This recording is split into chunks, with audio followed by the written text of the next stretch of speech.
surprising surprise, all companies are not created equal, and working with all companies is not the same. That's true. I strongly feel that if you understand the differences in the types of companies and how they operate, it'll help you tailor your pitch, help you tailor your expectations, and really help you guys align with what you're looking for to get out in this space.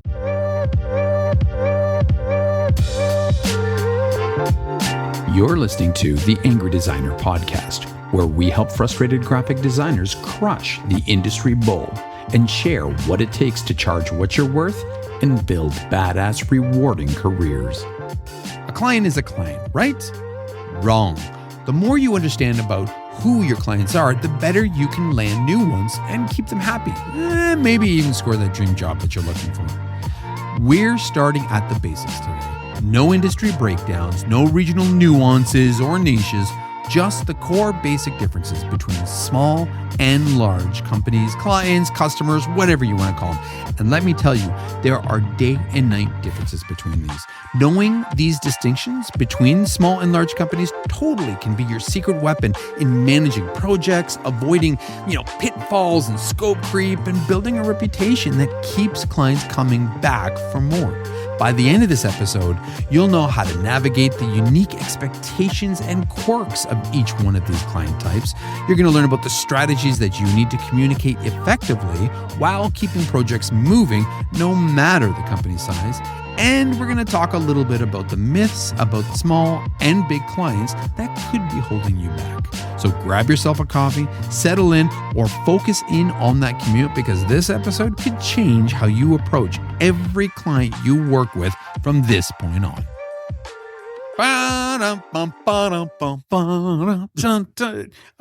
We need our own theme music. We do. And like that 70s like Johnny Carson kind of. We're going to find some of that. That'd be great. We need that. And then we can add that when we have guests. I think that would be great. I think we need to embrace this a little bit. Yes. So, mon frère. Or actually, do you remember the Seinfeld episode where Kramer finds the Merv Griffin show yes, I stuff do. And he sets it up in his living room? I think that's great. Yeah. And like an old set and invite guests. And that is great. I would love that. Okay, here we go. Cheers. Cheers. Today, we are drinking our old friend, Notch Moonshine by Copperhead. This is a local place. Check that bad boy out. Check that. And it's like what? In a mason jar. Really authentic, but not really, because it's not real mason jar. And they're just like a local craft place making incredible whiskey just 2 hours north. Doing a good job. Mackenzie must have went to the cottage this weekend. She did. She went to the cottage, and that stuff it's just wow, right? It's just good. It's like gold. After that Teeling, this is like that Teeling was pretty strong. Not gonna lie, heavy duty. That was kicking the teeth kind of. It was, but this is smooth and sweet. And, a little bit. There's something else I'm tasting there though, not just the sweet, bitter. Is it possible? Like the aftertaste, it's just a little bit on the front of my tongue, which is kind of a weird flavor. Yeah. It's cool. It's cool. And it's cool that it's also like a small little shop, which is neat. Because not that, even Teely, I'm sure it's not like a giant brewery, right? Not, yes. So I find a lot of these places are kind of small, crafty, would they be considered small businesses? Would they be considered large?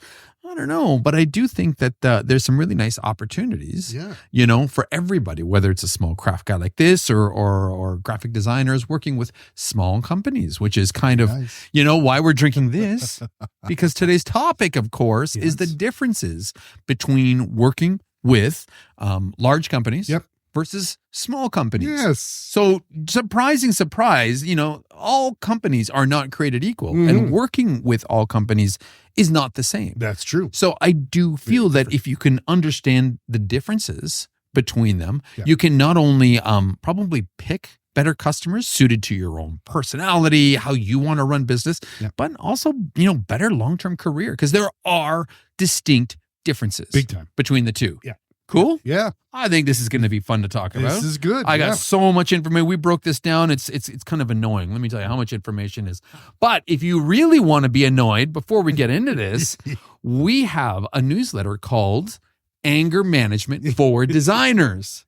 And you guys need to log into our YouTube or Instagram or go to our website, and we've got the link there and where to sign up for this. And, we're shooting this out twice a week at the beginning of the week to get you set up for the week. And the weekend, we're trying to set you up for an awesome weekend and give you some stuff that you can, think about and kind of get you ready, tips to work on while you're just like we always do, right? Exactly. We're providing stories, entertainment. So please, by all means, hit us up, visit our sites, or not the site, the website or on social or whatever. Yep. And the link is there. Okay. Anger management for designers. And we'll even talk about this on that, on there too. Eh? It's kind of fun, I love but it's true. Yes. Anger management. That is what we do. That's what this whole thing is about. Design. It really is, right? We actually can change from the anger designers to anger management for designers. Yeah. Wow. We always talk about, what we're going to do for a rebrand. That could actually be there. Yeah, we talked to a guy today and he's like, what the hell's with the angry? You guys aren't angry. I'm like, yeah.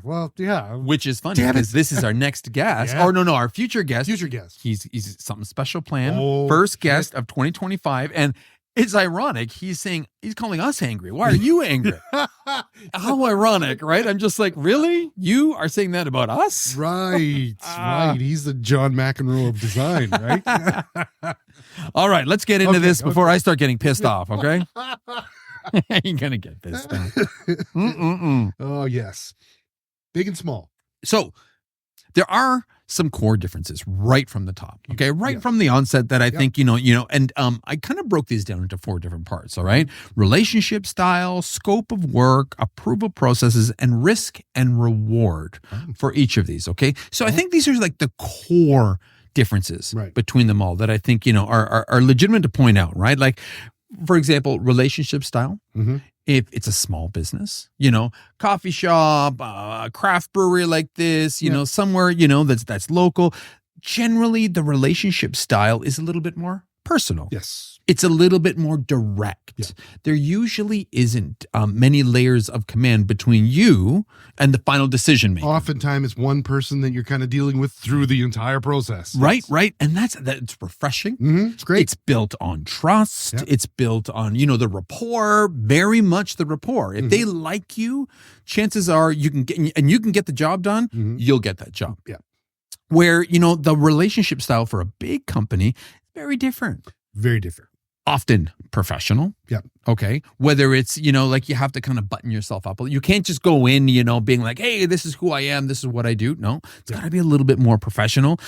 You're often working with intermediary roles. Okay. So you will never talk to the owner of the company. Never. Almost never. You will, often be, 2, 3, 4, 5 levels beneath them. Okay. And again, these are intermediary decision makers, which kind of, can really, that relationship never feels authentic. No. Because you don't really ever know what the final person is looking for. Right. Kind of frustrating at times, I think. Yeah. And a lot of times when it gets run up the flagpole, there's a lot of extra work and you see that the more eyes that see it, right? And everybody's putting in their opinions. Everybody has to put their If you ever feel beaten down, it's often in these kind of situations. Totally let me tell you, right? Scope of work. Yeah. Between the two, small companies scope of work, often flexible, okay? Very creative, right? With lots of room to evolve new creative ideas, okay? They need you. They want your creativity. And generally, the smaller the company, the more open they are to trying things, which is fun with small companies. It's refreshing. It's rewarding. It's so awesome. I just did for one of our smaller companies a Chutes and Ladders. Oh my God. How ridiculous. I love it. I know. I love that. And it was kind of like, you would never get that with a bigger company. But this, this just kind of fits their needs. This is exactly what they were kind of like spitballing an idea in their. How fun. Yeah. And it's just like, this is great. It's such a cool, and it really makes you think because you're like, absolutely, hey, I'm right? gonna have to design a Chutes and Ladders board. See, that'd be fun though, right? And again, that makes you feel personally fulfilled, right? Which I would love. Yeah. Where the scope of work with large companies, okay, is usually set in stone. Yeah. It's pretty fucking rigid, okay? The changes, require, like the requests are very formal requests, right? Yeah. And then it goes through an approval process. And let's face it, right? Like, I mean, there's generally not that much room to budge. They might say they're looking to you for creativity. Mm-hmm. They might throw that out there as, I don't want to tell you how to do the job because you're the creative master. But he's looking for a ladder going up a tree with a monkey on top of it. That's right. Just saying. That's what he's looking. Make that one of your options for them to choose. And then you can show me anything else you want to. Exactly. So scope of work is often very different, right? Approval processes. God knows that's huge difference, right? Big. Small companies, simple, direct approvals. Usually, it's like we said, it's one person to approach, one person to approve. If not, you're once removed, right? Yeah. It's a lot easier and more forgiving in situations like this, where the approval process for, large companies, like we just talked about, oftentimes there's multiple layers of approvals that have to happen. Sometimes it involves departments to fucking approve it, like the brand or like legal. Granted, we're not saying that small companies do shit illegally. I'm not saying that, but I mean, again, the bigger the company, right? Yeah. Like oftentimes, the different departments have to get involved, right? And it's, it really does slow down the whole process. It certainly does, yeah. And a lot of times, some of these jobs, they kind of die on the vine because right. I think because a principal leaves or something, or somebody just forgets about it. Dude, I can't tell you how much money we've made over the years on dead projects. They start, they get us a deposit, we do 5 hours of 50, and then they disappear. And then it's gone. Yeah. It's gone. And they're like, no, that's okay. Yeah, we moved on. That was last month's budget. Last quarter's budget. It's just like, wow. You just don't worry about it anymore. Right? Yeah. Like, oh, okay. There's something that feels wrong about, saying, it was really profitable on Q4 because customers forgot all about the shit. And exactly. Other people left. Some got fired. Really profitable. And then conversely, a small company, within the hour, generally you will find out what changes or if it's okay or whatever. I love that. Yeah. There is something there. And then there's a whole risk and reward, I think. And that's a big part of both of these, right? Small companies, there might be more risk of smaller budgets, budget risks, right? Or budget costs, right? Maybe even their priorities shift a little bit, right? Yeah. But the thing is, you have a lot of creative control when this is a small company, right? Yes. They're looking to you for that, okay? Where, the risks and rewards, for bigger companies, projects might be stable. They might disappear, which they often do. And they're great for long-term planning of your company and your business. Yes. But in all fairness, the work is often less rewarding. Okay. And it's definitely less freedom because there's generally an established brand in place that you have to adhere to. Yeah. So at times it's like, are you a graphic designer? Are you just a brand designer? Are you just a production guy, creating brand material? Yeah. So, you have to almost wonder, like, is that as rewarding? And again, when we talk about, our space, we have to love what we do. Okay. So, I don't know if that ticks the box for everyone. Now, again, we'll talk a little bit later about how that large customer could tick the boxes, but at the on the offset, not often. You're just a cog in a bigger picture, right? You're part of the machinery. Yes. Yeah. So, okay. So let's dive deep into just small companies. Okay. Let's dig a little deeper on these guys because generally, I've spent a lot of my career working with what seems to be either small companies or feels like small companies, right? Expectations on smaller companies and teams like this, they generally look to you for close collaboration, right? They're expecting you to respond a little quicker, let's be honest, right? Like, because it's like you're dealing with the owner or someone just down, maybe the owner's wife or husband or partner. So they're expecting you to be on the ball a little bit more. They're a little needier. They're definitely needier, right? Yes. But they're also a lot more flexible. That's true. Right? So, I mean, that's a big thing, right? But the nice thing about working with these small companies is they do make you feel like you're an expert. You're valued. Generally, right? Yeah. They look to you for guidance. They look to you for support, right? They're not just looking for you to just execute because they don't have the answers. They know what they don't know. They're just trying to run their small business. Right. They want you to lead. So it's great to build experience on for a designer, in my opinion, right? We talk about getting your feet wet and learning so much. these are ideal places where graphic designers can actually, grow their wings, grow their feathers, whatever that stupid term is. Spread their wings. Spread their wings. Yeah. There you go. Yeah. I always fuck those up, right? Their billing processes, right? Obviously, they are more budget conscious, right? Which, sometimes they might need some flexible payment options and such, right? Which is okay as long as you don't get burned. Yeah. We have been burnt. We have been. Absolutely, we have. And over the 25 years, I've had small companies, stretch them out longer, until they just don't pay. Yeah. So there's a lot of slime balls out there too, unfortunately, right, that you have to be, aware of. But, oftentimes if the rapport is good, the relationship's good, right, you can get smaller payments on an ongoing basis, which help a little bit, right? So that connection that you have with the owner, is just as much a plus as it is, understanding their financial situation on a whole, which can be a minus in that grace, What right? about chasing a big company for money? Oh, fuck, that's like non-existent. Well, and again, we'll talk about that when we deep dive in the big. Oh, yeah. But let's just say that's it's a different animal altogether, right? Man, we have a customer right now, and for a year straight, we got the same runaround. We're getting it. We're getting just $25,000 US that they owe.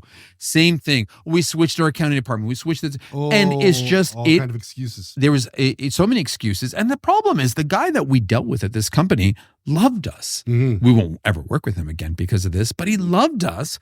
And honestly, they're such a big company that it is going to be impossible for us to get it. And at this point, the only thing we can do is like give him bad credit, because you can't take him to court for this. Nobody gives a shit for $25,000. Exactly. Okay. And sure, you can strike their credit. Big deal. They're already a multi. What are they going to care? Right? They just, because of that relationship ended, and because they were always so unorganized, we just never got paid.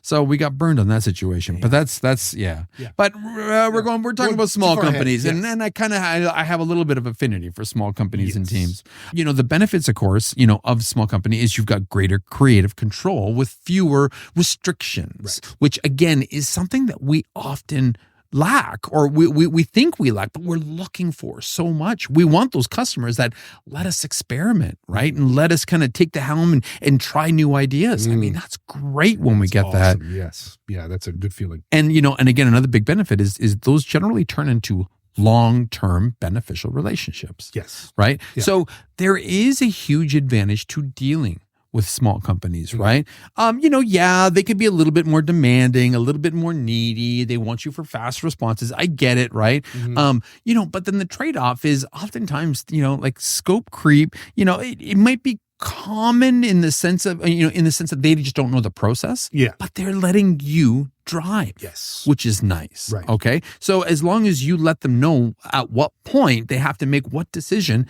scope creep usually isn't even an issue with these guys, right? Yeah. And fine, budget constraints sometimes do play a part here, but that just forces us to be a little bit more creative. So in my opinion, small companies offer so much, from personal growth, you feel fulfilled, right? The relationship, right? There's so much good that can come out of this, right? Which is great. There's a lot of small company myths that I want to bust here. Okay. And I got Myth 10 here. Yeah. We got 10. So, number one, small companies have small budgets, so it's not worth the effort. And, while the reality is those budgets can be flexible, right? A lot of the small companies, will invest if they see the value. Okay. So it's not that the budgets are small. It's just if it's a local coffee shop, you can't realistically expect to sell them $100,000 website, right? Doesn't make any sense. But if you can convince them that, there's a benefit to them having a $5,000, $6,000, $10,000 website that can get them some sort of traction, get them business from whatever, they could think about things like this, and they're willing to explore ideas with you. So there is, within reason, although the big budgets might be unrealistic, the big work to go with those are often non-existent as well. So it's relative, right? Small customers are easy to manage. There's a myth that they're easy to manage because, they have fewer stakeholders, okay? While you might want to believe that, right? Sometimes decision-making can feel a little scattered, only because it seems like different owners might have different ways of thinking about things. And you're dealing with one, but the other one, who might be the brewmaster or whatever, right? Might have a whole different take on the company, right? Small customers expect less polish and are fine with quick, rough designs. Wow. Really? That? Oh, wow. Yeah, right. Okay. I don't even think that is even a thing, okay? But it is a myth, okay? But the reality is they want high quality work, to compete with larger brands. Okay, so don't fool yourself. Don't think because they're low quality or a small shop or whatever, you can half-ass anything on them or you have to give them any less. Because the reality is their competition isn't necessarily small just because they are, which is cool, which again is great for the creative opportunities. Yes. Okay. And what we always talk about, thinking bigger, like thinking like on a global scale, right? Absolutely. You don't want to put out a piece of shit kind of half-ass something and have them all of a sudden blow up and then, oh God. Absolutely. That would be terrible. Oh, no, not at all. Yeah.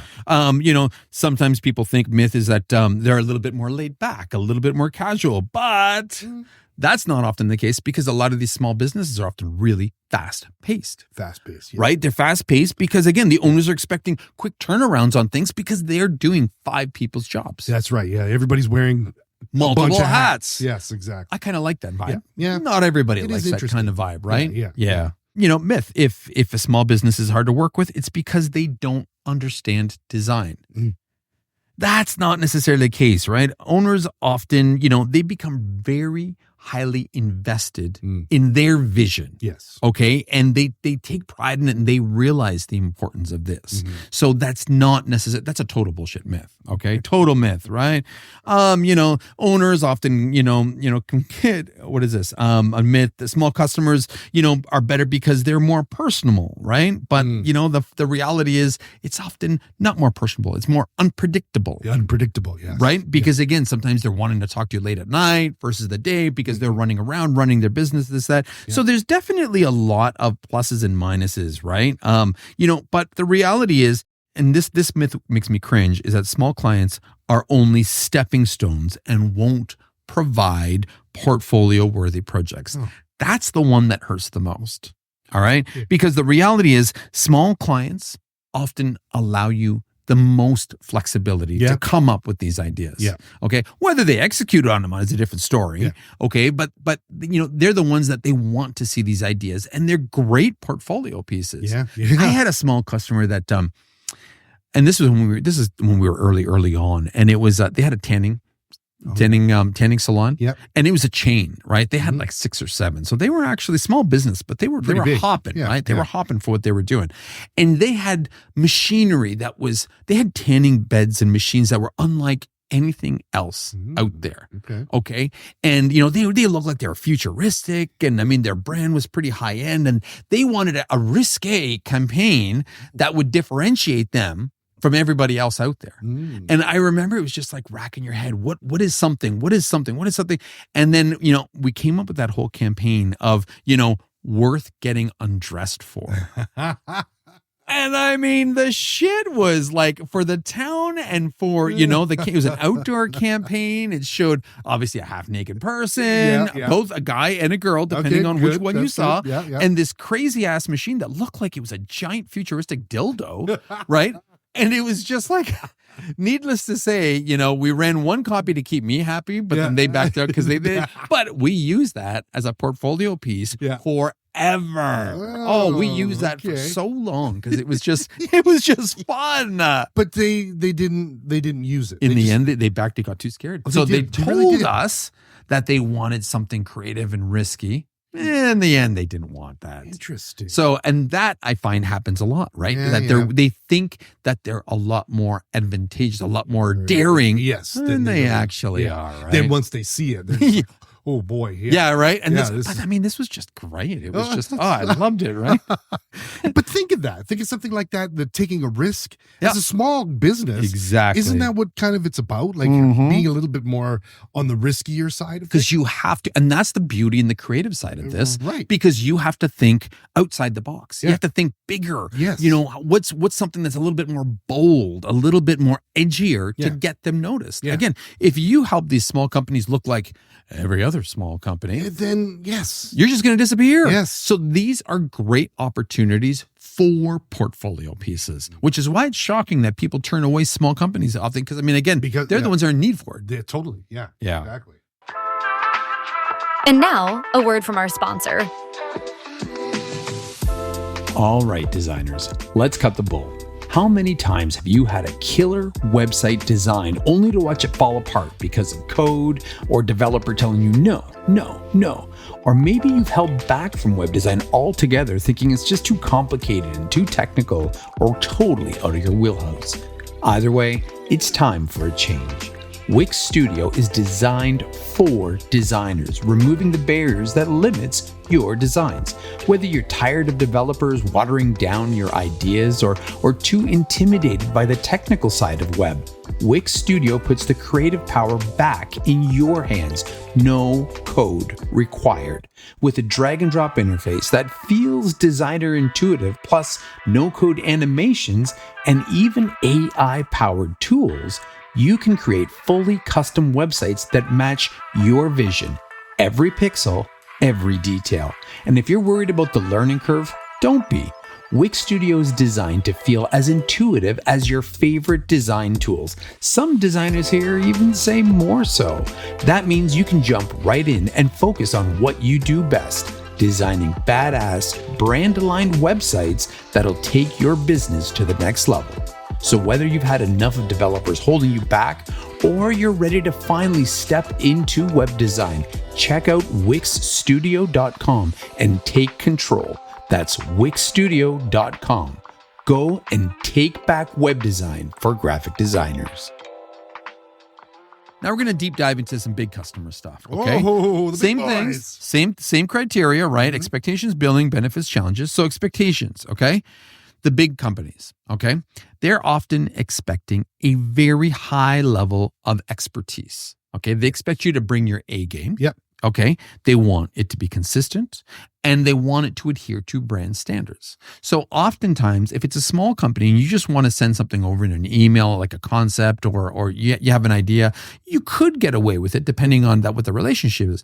These guys, because there's different levels of command, different people see it, it always has to be presentation worthy. Right. Okay, which is fun, but it can kind of be a pain in the ass if it's just simple concepts that they're looking for, right? Yeah. It's just another level of, I don't know, what's the word? Routine, another level that you just obviously you have to throw in there every single time, right?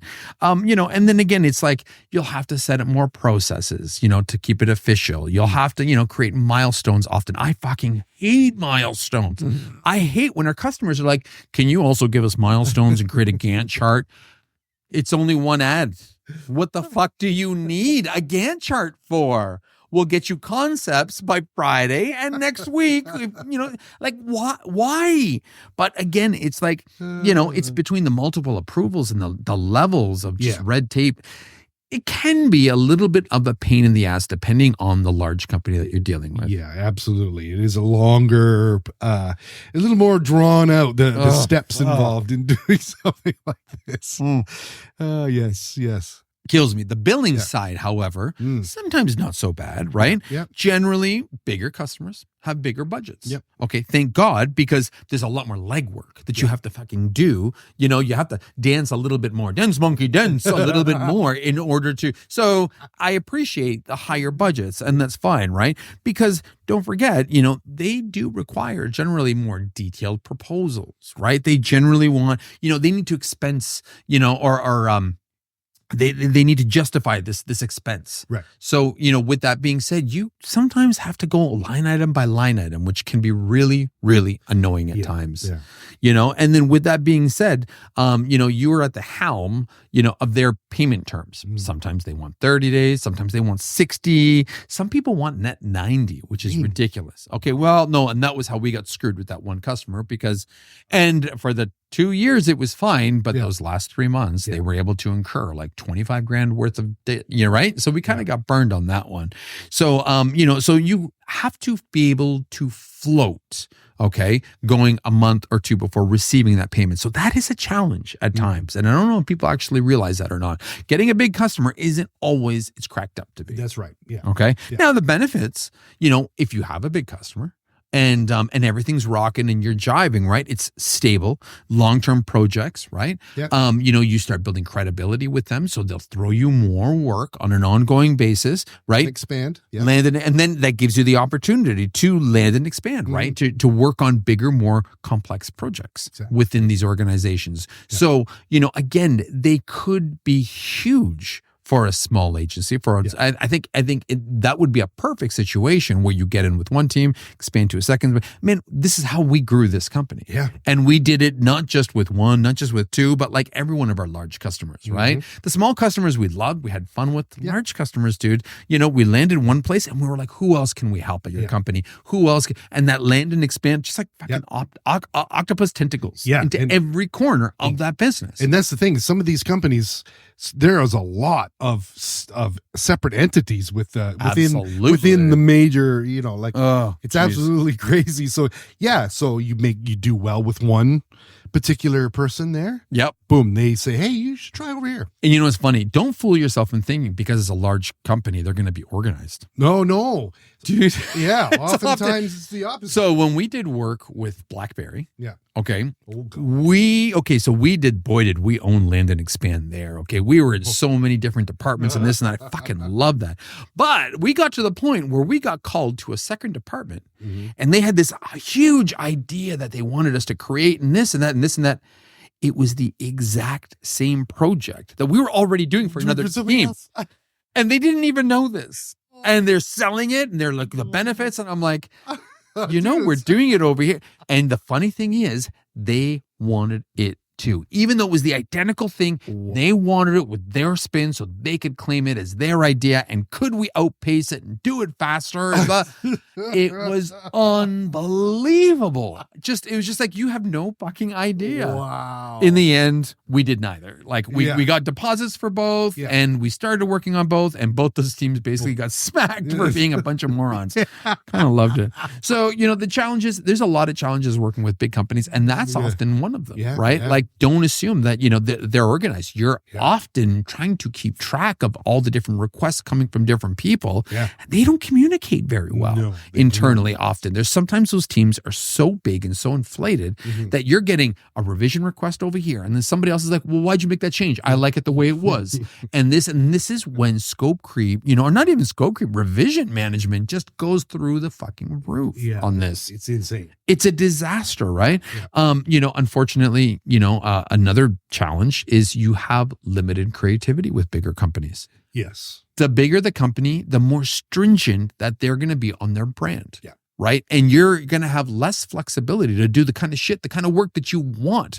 So even though you'd think, hey, I'm working for a giant company right now. Yeah. You might not get portfolio pieces that you actually want because oftentimes it's just you're almost in a production role for them. Yeah. And they tell you they want your creativity, but at a cost. Yeah. Follow the brand guideline, listen to the marketing manager. The VP of marketing also decides to do this, and then the brand has to approve it in the end. So this whole creativity that you're hoping to get, that you're working with a big company, often comes at a cost that of no creativity at all. Yes. Right. Yeah. Which is kind of, like that. And last but not least, though, the thing I hated most, so the challenges I had most was, and this happened with so many large companies, right? The momentum that you get on projects gets completely kiboshed because of all the red tape and levels of bureaucratic bullshit in there, right? It's like, oh, wait. I don't know if we can do this. We better check with this department. Yeah. Oh, I don't know about this. Okay, well, I know we're 2/3 of the way going and we want to go live next week, but we got to pump the brakes. Dude, you know how often that used to happen? And that was a really, really, so then they'd get all these change requests and this and that. So it was, oftentimes, you may be making more money per project, but you felt defeated a lot. Yes. There's a lot of 2 steps forward, 1 step back. Oh my God. It kills you. In that kind of environment. Yeah. Which is kind of sometimes a little difficult to deal with for sure. Yeah, absolutely. So some myths and realities. Okay. Yeah. So, myths, big companies have endless budgets. Oh, of course, right? Money. Here. The reality, though, is that it is often tightly controlled, Yes. okay, and require justification for everything. So even though they get you a budget and it is a pretty good budget, it also means that can't be a penny more than that budget. And you have to accept all the scope creep, all the revisions within that, get it within their timelines, and do this as well. So it's a little bit, defeating sometimes in that case. Yeah. What else here? I've got a list here, big clients value creativity and innovation more, right? That's why they're big, of course, right? This is the myth. All about it. Right? But the reality is, they do prioritize brand consistency a hell of a lot more than your creativity. Yes. Okay, which is why they are, and which often then becomes creatively limiting. Yeah. Okay, there's no freedom often when you're dealing with big companies. And let's face it, even though we have some fantastic large companies, and while we did create the brand standard, yes, now we are just rinsing and repeating and creating everything to our brand standard. Yes. So the creativity has kind of like dwindled away. So we're providing great work and we're very happy with this customer and we're very fortunate. But, we created that standard and now we're just producing based on it, right? So that's a big thing, but right? Fortunately, there's still a little element, a little wisp of creativity in what we do. We have cool projects, which is great at times, yes. right? Yeah. So for every 5, 6 that almost feel like production, comes 2 or 3 unique projects that they actually will, flex our creativity, which we're pretty lucky. We're very lucky. Yeah. Very lucky. Yeah. I know. And again, we're not speaking about our current customers because we have managed to basically sift away all the bad customers and who we have right now is just companies that they value us. We value them. We've got great working relationships. We're very fortunate. I hope it'll stay like this forever.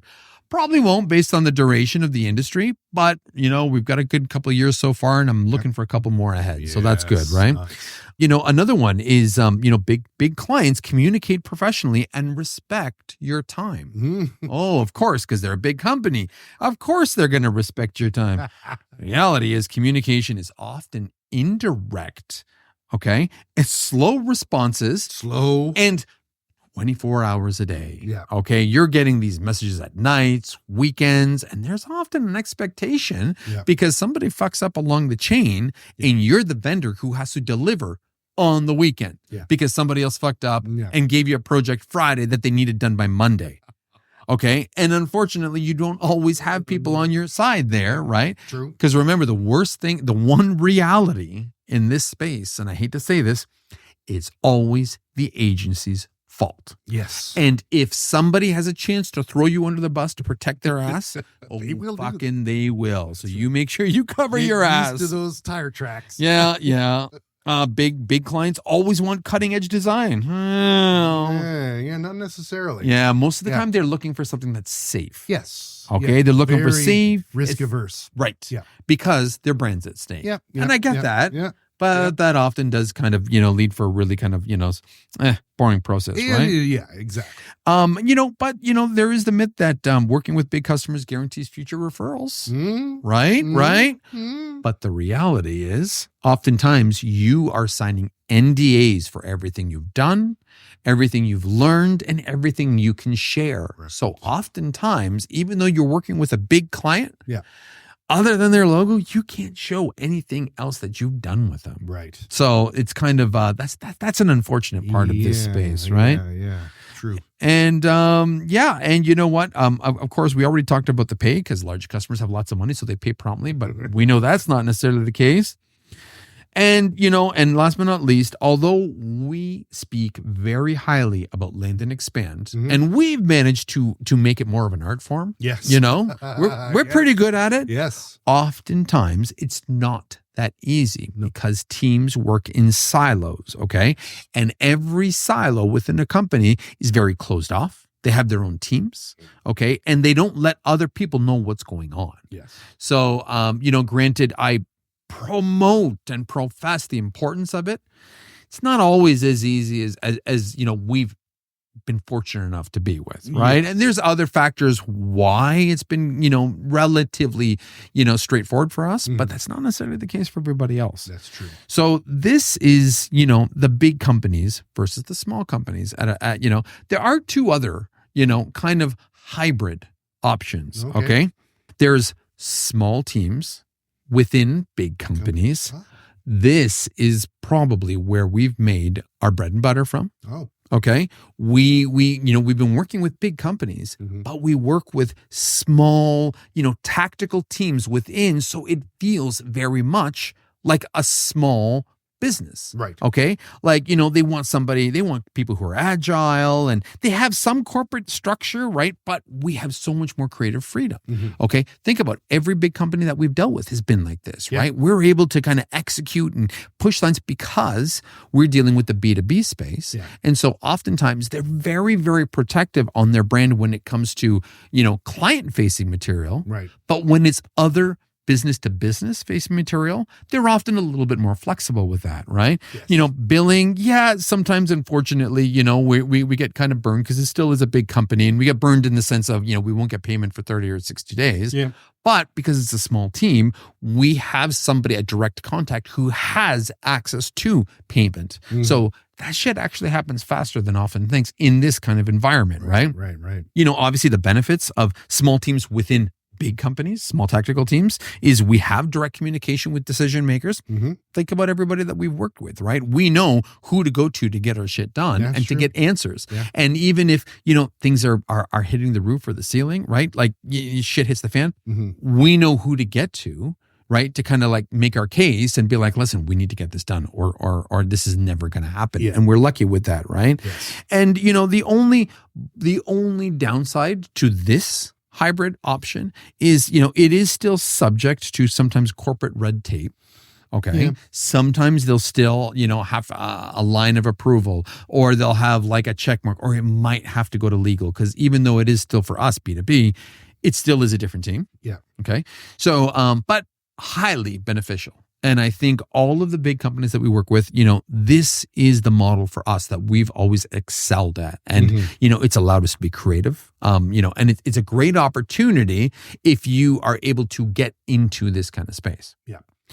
The other one, unfortunately, is an big company exec who now works for a small company. Ooh.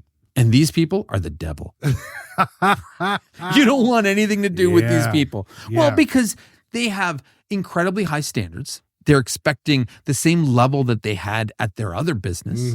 Okay. At the agencies with 10 times the budget, but they want you to do that at a fraction of the cost. And this is why, they're only looking out for themselves. Yes. Okay. They are horrible to deal with because they think they're experts. Okay. Classic line is, do you know who I used to be? Do you know who I used to be? I used to be a big shot at this company before I couldn't do it anymore. Kind of a big deal. But it's true, right? Like, I mean, again, but before I got canned, before I shit my used to be good. I used to. But it's true. And these guys will make your fucking life miserable, yes, okay? Absolutely. So it's like they expect you to deliver, to the same extent. And there's nothing wrong with always delivering high quality stuff. Yeah. But when you're doing it for a big company and you're going through the jumps, the hoops, the presentation process, you're getting paid for it. Yeah. Small companies don't often do that, but they have now stepped in the middle. And they're blocking you from access to the owner, okay? And they keep selling the fact that they're going to elevate the company, elevate the brand, and blah, blah, blah, blah, blah, blah. And then all of a sudden, this is what happens. And it's the worst. Yeah. Do you know, I had this happen once, dude, and it was once I lost my shit. And I was so close to actually hitting somebody. Whoa. This is totally, I'm telling you, this was, wow. So I had, it was an incredible company. The company was, and it was a pet science company. Oh, okay. It was like pet food, pet nutrition. It was great industry, great space for us, right? And it was a lot of money in this space. And we had a direct connection with the CEO. We were doing great work. It was fucking awesome. Okay, CEO is being pulled in different directions, and again, it was only a mid-sized company. It wasn't by any means a large company, right? And again, we had the head of marketing and the CEO. We had access. Great, wow, that's perfect. Well, sweet spot. Then he hires this, marketing hotshot, from Toronto, blah, blah, blah, right? Because the CEO is so busy. And then our VP of marketing, well, she's not involved anymore because she was on maternity leave. And so then, again, we're doing the same shit we always did. We developed a good relationship. Often they just wanted stuff really quick, right? We went to lunch and he was there and he had like the I don't know, I forgot who it was beside him, right? It was like an intern or somebody that they were hiring. time. It was like a university student or whatever, right? Yeah. But it was basically like his lackey. Oh no, he had a lackey. And we talked about the ideas, this, that, showed him the concepts, and then he laid it down on me. And he's like, okay. He goes, so I appreciate what you showed me, but I used to work for so-and-so. Oh. And when you present me concepts in the future, I don't want any of this gobbledygook in the body. I want real copy. He's talking about lorem ipsum. Okay. These are concepts. We had no copy, and nor was it our job to. And then he's going, they should be presented like this, and they should be this, and this is the and he starts going on and on and on and on about this, right? And this came after him telling me that the CEO has no idea what he's doing and he's going to work it. So he's telling me all this shit that I'm just like, I don't think you realize I like the CEO. Wow. I like the VP of marketing. And you're telling me you're going in to screw everybody. And he's laying me down, blah, blah, blah, blah. And otherwise this relationship is going to end. Oh. And so this is how we end. And I don't know if he was flexing for the, because she was young and cute. And maybe he was trying to act like he's a big shot. And I remember closing my portfolio and I was like, thanks. Yeah. If you ever talk to me like that again, I am going to wipe this table with your. And I kept my composure. Yeah. And then I was serious. I was looking at him in the eye. I said, I don't like you. I don't like what you said about so-and-so, which was the CEO. Yeah. And I am going to be fucking damn sure I'm not only going to tell him, but I'm never working with you again. I'm done. And I literally got up. I went directly to the CEO. Yeah. Okay. I was waiting for him. He comes in there. He's waiting. And then it's just like, no, I'm going in first. It was the biggest fucking, it was so liberating. I fired the customer. I was like, dude. Right off there. Right. I'm like, right hey, off, I'm sorry. Yeah. This isn't going to work. I I appreciate and I did. It was it. Awesome. I liked working with you. Yes. And then, but I can't work with this guy. I'm sorry. Yeah. Good luck. And also, he's up for your job. And I straight up, I ratted the fucking guy out. I was like, the hell?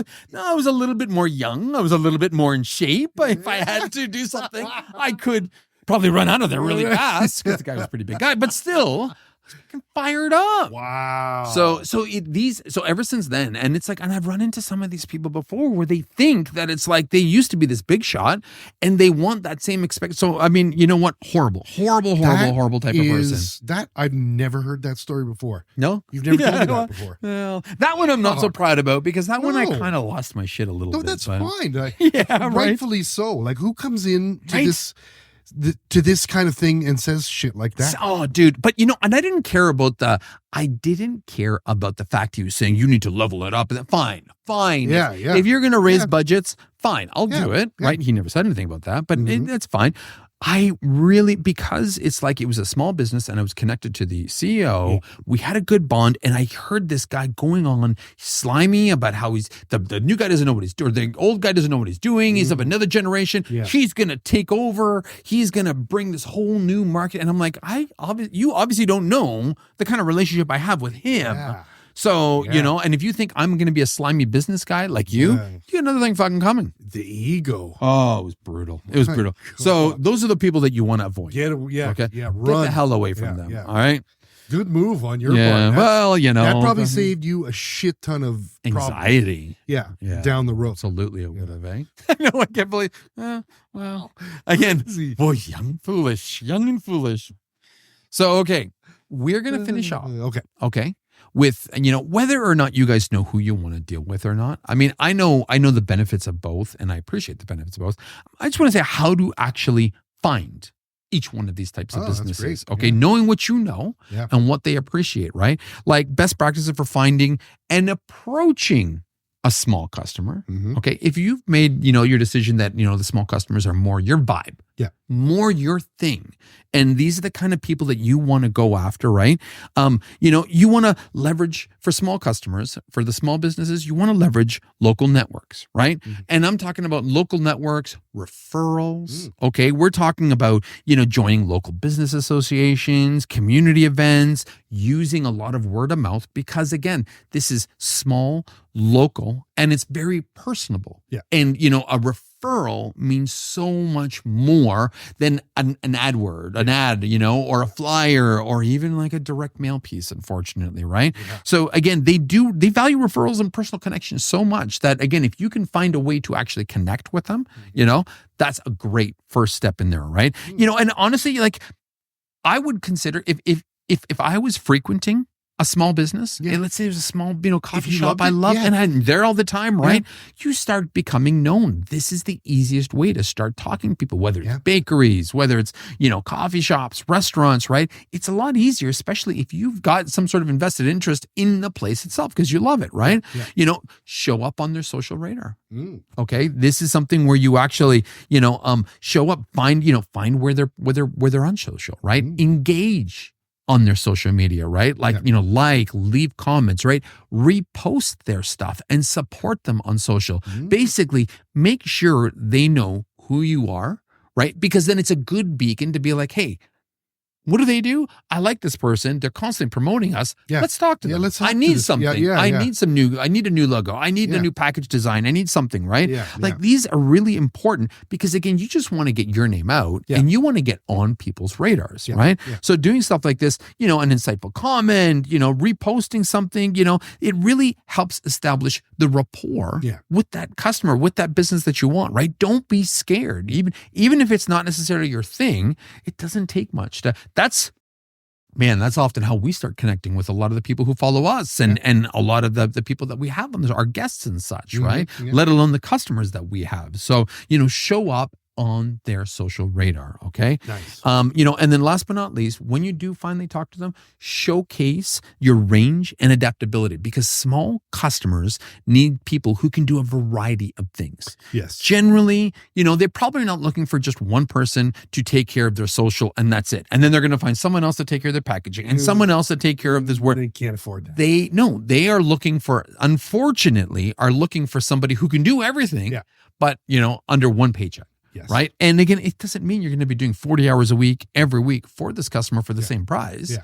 But what you will be doing is you can provide that value of service, right? Show them the variety of stuff you've done, how you've helped customers with their signage, their menus, right? Their packaging, then their web page, right? Their brand aligned web page, right? Yeah. These are all little things that are within your capability, right? And they're looking for somebody that can do all these things for that one person. Yes. So it's fun to try to go after small businesses. Yeah, totally. Okay. It is because, again, it's a lot more personable and it's just kind of like trying to make new friends. Yes. Okay. Which I get can be challenging for some people, but this is still a business. Yeah. And if it's something you believe in, it's easy. Absolutely. Right. Right. It's a no-brainer to kind of make that leap. Like you're into pets or something like that. Absolutely. I'm going to work with a pet store. Right. Cool. Absolutely. Yeah, right. Absolutely.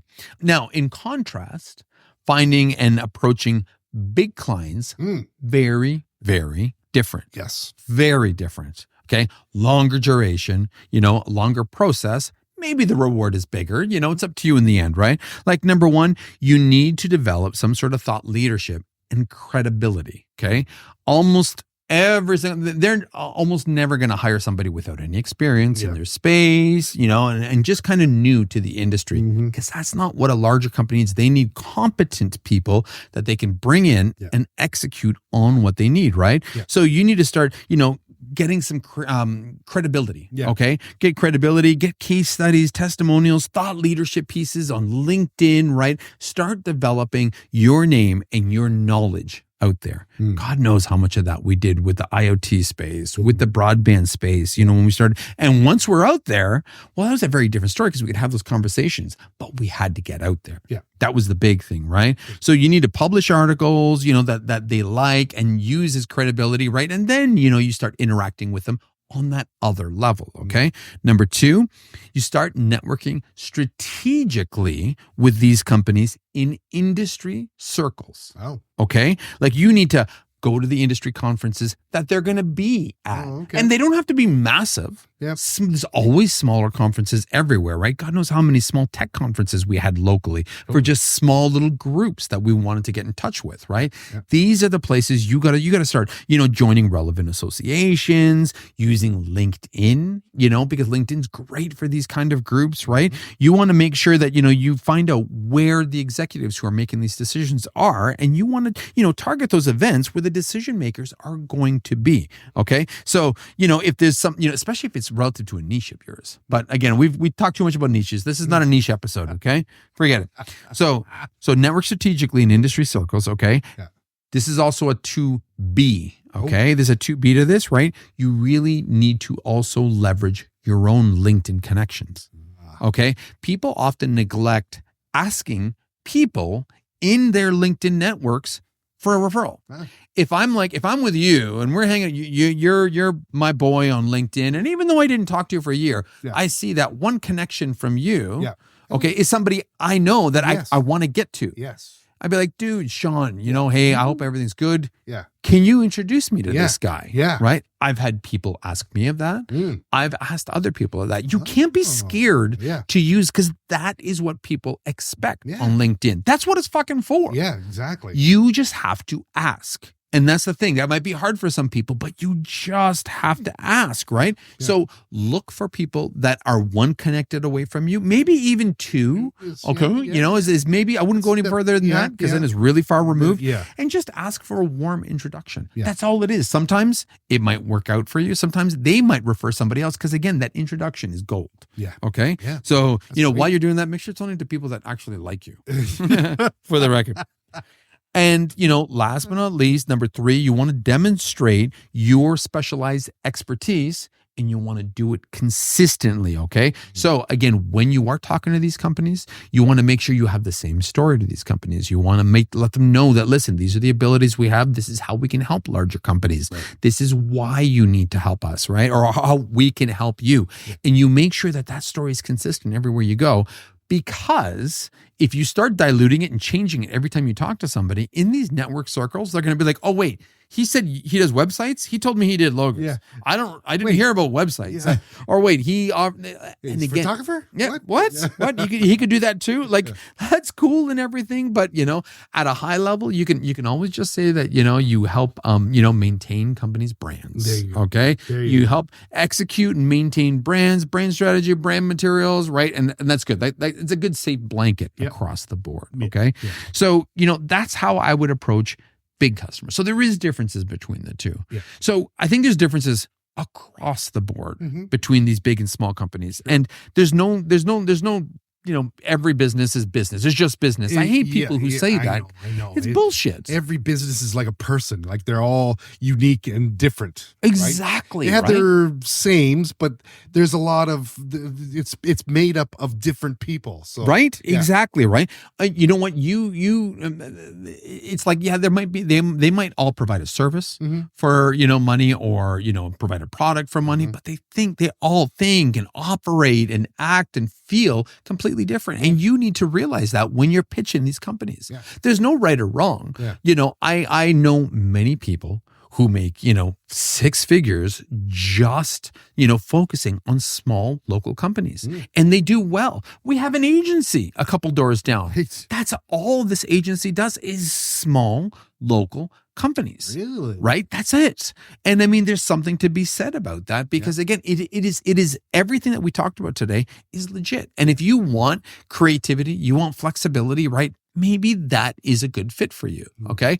Unfortunately, for whatever reason, I always had in my mind that I wanted $1 billion company. I wanted $1 billion brand. I always wanted $1 billion brands. And we got 3 or 4 of them. Right. And to me, it was like, cool. I put it out there in the universe, and we got to. So we had to play that game. However, if it was the large company like we talked about, this never would have happened, because we are not that company. Yeah. We excelled because we found this funny little niche within big companies, which are these small teams. These small teams, they act like small companies, right? It's personable, and to us, that's gold, right? So, it's a little bit of a hybrid in that sense, but it was our gold. So, but if you know this, you can tailor, your efforts, you can tailor your portfolio, you can actually make plays for these types of companies, because I do think that there's value in understanding. This way you can adjust your communication, you can manage your expectations, you can plan for, what if financially you've got to make this work, right?